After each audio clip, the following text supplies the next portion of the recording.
Tervist, kas ma räägin Vallega? Jah, täpselt nii. Väga meeldib, ma olen Peep Kasepõld. Tere, Peep. Ja helistan teile Kalakaitse OÜ-st Kuldsilm. Selge, kuulen. Et ma kõigepealt vabandan, et teid sellisel kellaajal tülitan. Ei ole probleem. Aga hädasti oleks vaja teiega rääkida. No nii, kuulen. Olete te meist midagi kuulnud? Ei. Ei ole? Ei. No pole ka ime sellepärast, et kui te oleksite meist midagi kuulnud, siis ilmselgelt võib-olla me ei peakski teile praegusel hetkel helistama, aga me helistame. Nii. On teil sõber nimega Vladimir ka? Jaa, on.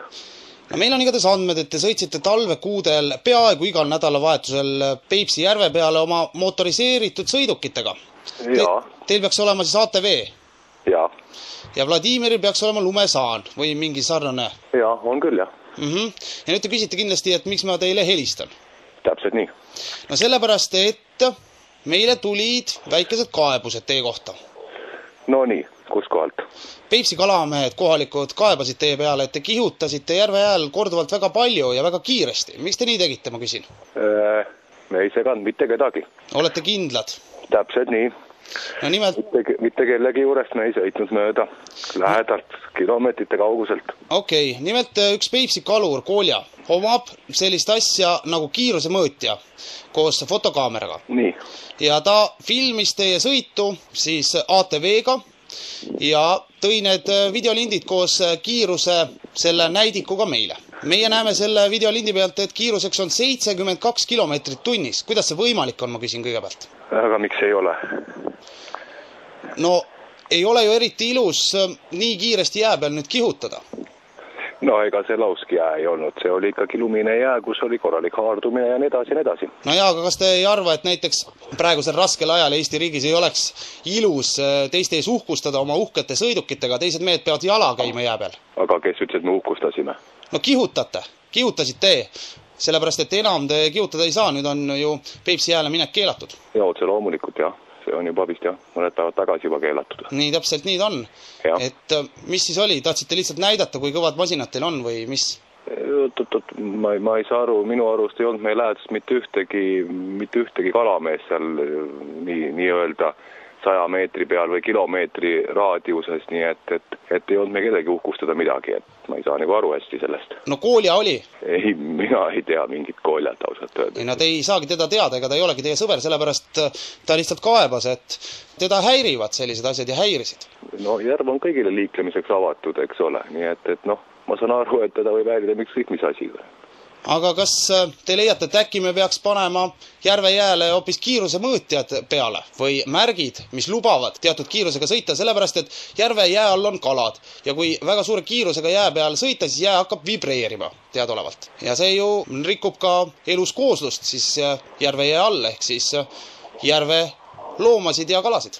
Mis te arvate, et see nooda vedamine, mutikute vedamine kahjustab elusloodust vähem kui minu ATV-ga sõitmine 70 kilomeetrit tunnis? No jah, 72 kilomeetrit tunnis, kui täpne. 72 kilomeetrit tunnis. Kas need karakatid, mis mölisevad ja veavad, need kolisevad kelke järgi, kas need ei vibreeri jää peal või? Te räägite mulle ka? Ja te võite selle kohta meie siis organisatsioonile avalduse ka teha, kui teid ka midagi häirib, aga mis nüüd suvel hakkate skuutritega seal Peipsi peal ringi kütma või? Miks skuutritega? Mul ei ole skuutrit.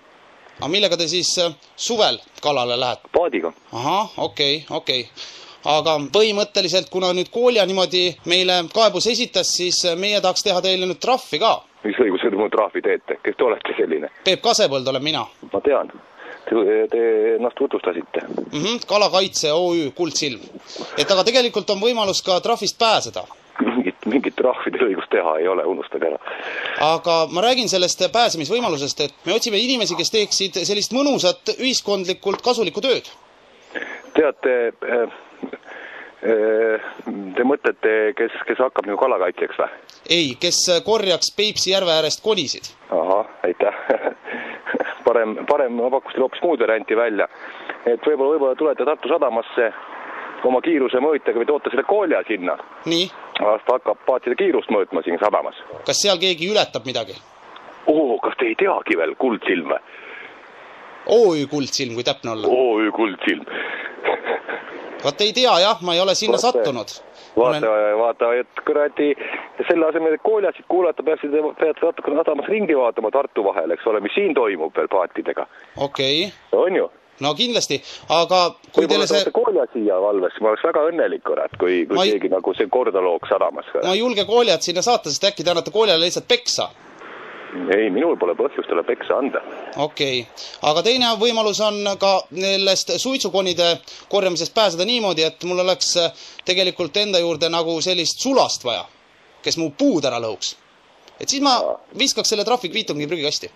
Ei, no mul on ka igasugust tööd pakkuda Kooljale või sulle või mis sa tahad. Me juba sinatame või? Ei, ma ei tea, kuidagi imelik kõne on täna, et aprill on nagu möödas, et... Aprill on möödas, õigemini aprill on käimas. Aga tegelikult ma annaks teile interneti aadressi, te saate enda andmetega seal tutvuda, enda reeglite ja tingimustega. Ja. www. Nii. Punkt. Te ootate edasi aadressi? No, jah. sunfm.ee, palju õnne! sunfm.ee, palju õnne! Sinu sõbrad Elar ja Viljar tellisid läbi Sunfmi eetri väikesed tüngakõne. No seda ma arvasin, et 1. aprill on. Tüngakõned igal kolmapäeval ju Sunfmi eetris on ja sellepärast sai sullegi see nüüd ära tehtud, et kas tahad Elarile ja Viljarile nüüd tagasi teha või? Võiks teha küll. Aga tegelikult vist Peipsi jääl võib sõita nii kiiresti, kui kettas tuleb, eks ju? Kurat, sa tead. Ega vist mingit sellist piirangut seal pole peal pandud ja ei ole ühelgi Kooljal kiiruse mõõtjat ja... Loomulikult. Ja. Aga igatahes ma loodan, et me tegime sinu päeva mõnusamaks. Jah, mõnusaks. Ja tervita Elarit ja Viljarit ka Sunfmi kollektiivi poolt ja mõnusat kevade jätku sulle. Eks ma neile teen siis. Ja, olgu, kõike kaunist. Tšau. Tšau.